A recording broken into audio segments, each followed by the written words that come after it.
ลุงปองจึงซึกมันคัดสั่งในห่างตาการง่ำเย็นเสดาจองตีพอนำเนตัวออกมาเลยหือในผู้เลเพียนการเมืองเขายังมีข้อถามไว้ในค่ะย่ามเหลวซึ่งมันขึ้นเฮ็ดหลวงบองจึงเหมยเสก่อสร้างมาจุ่มอุบโอลองงับเมียนแลการพร้อมผมจะจัดอัน SPNC ยาวฮบอุบกันตั้งจุ่มยิบกว่างกังเจ้าคือจุ่ม1ยาวจุ่ม1เกี่ยวเลยลองในผู้เลเพียนลองการเมืองเขาได้หันถึงว่าซึ่งมันเฮ็ดในแต่ให้ลุมฟ้าปันรองมักมันเป็นทางการก้อยในค่ะตามจากนั้นก็เหมือนแค่ว่าเอาละเอาตาแค่กำสานมากๆว่ามันขึ้นในเหตุดีต่อบ้านเมืองในหน้าในตาอุบเบี้ยวสำคัญโดดถอดมือต้องแก่ถอนะเนาะจำนวนหัน20 ปออะไรแบบแต่จำเจ้าคือได้ใจกันเยาโฮมกันเหตุการณ์เป็นนายมาตั้งแต่คนเมืองก็หัวในคำที่จิมอันวางน้ำเย็น20 ปอในวงวางจะในก็ที่หันว่าก็หกจุ่มลูกเพิ่นเจ้าคือ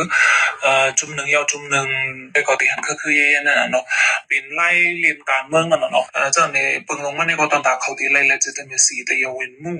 ลองเขาหวังลองเขาตะลาให้เปิ้นมักมันจังนั้นไว้นั่นน่ะเนาะตั้งยังอันมาในอันนั้นเปิงลงในค่าหันถึงได้ต่างๆตีสร้างลองน้ำเย็นนั่นเองก็มันก็ใจตั้งยังอันต่างๆตีสร้างน้ำเย็นตีนั่นน่ะเนาะเพราะมาตกโยมันก็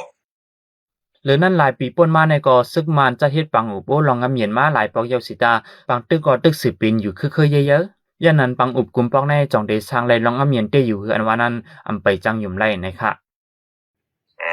ยามพันมาเนาะปีป่นมาหลายปีมงคลน่ะกำเป็นผิวให้แหละมันมีว่าลองงำเย็นติๆค่ะลูกเพราะว่าใครมันงำเย็นติๆได้ก็ลองส่วนในส่วนเป็นก้นแล้วก็ลองทางเศร้าขอก็คือไปเช่าคือมันนั้นประมาณนี้ฮัดปันขนาดนั้นเพราะว่า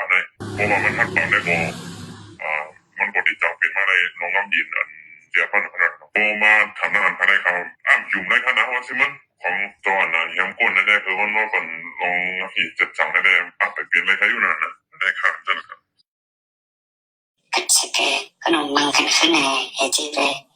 มันยังหาข้อตอบมันติมันตรงไม่ติเฮเธอคนบัง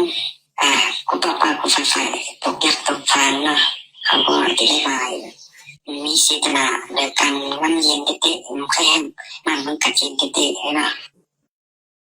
ทางฝ่ายหนึ่งก็จุ่มยิบกองกลางเจ้าคือเจอลงลายมือกึดดึก7EEO อะไรยันนันเตลาดว่าตาก่อสร้างลายเมืองโฮมตุ่มอันงำเย็นนั้นกึ่งลิมีปังอุบโอการเมืองอันกุมกูจุ่มเข้าป้าไหนค่ะအခုကျွန်တော်တို့ကြုံတွေ့နေရတဲ့နိုင်ငံရေးအခင်းအကျင်းကတာမန်ချင်းနေမဟုတ်ဘူးဒီလည်းနဲ့ကံပရိသတ်ကစစ်ပွဲတွေကလည်းပဲကြီးမားမားဖြစ်ပွားနေတယ်ဖြစ်ပွားနေကြလည်းဖြစ်တယ်ဒီချင်းတွေတစ်ခုအောက်မှာကျွန်တော်တို့ 7E ကိုလိုင်းအနေနဲ့ကတော့ပြည်တော်စုငြိမ်းချမ်းရေးတည်ဆောက်နိုင်လို့အတွက်ဆိုလို့ရှိရင်ဒီပြည်တော်စုထဲမှာရှိနေတဲ့အဖွဲ့အစည်းတွေတိုင်းရင်းသားတွေအဲ့ဒါတွေအားလုံးပါဝင်နေနိုင်ဆွေးနွေးတဲ့အခင်းအကျင်းတစ်ခုလိုအပ်တဲ့ဆိုတာကိုတော့ဒါကျွန်တော်တို့အဲ့လိုမျိုးနားလည်မှုရှိတာပေါ့ဗျာ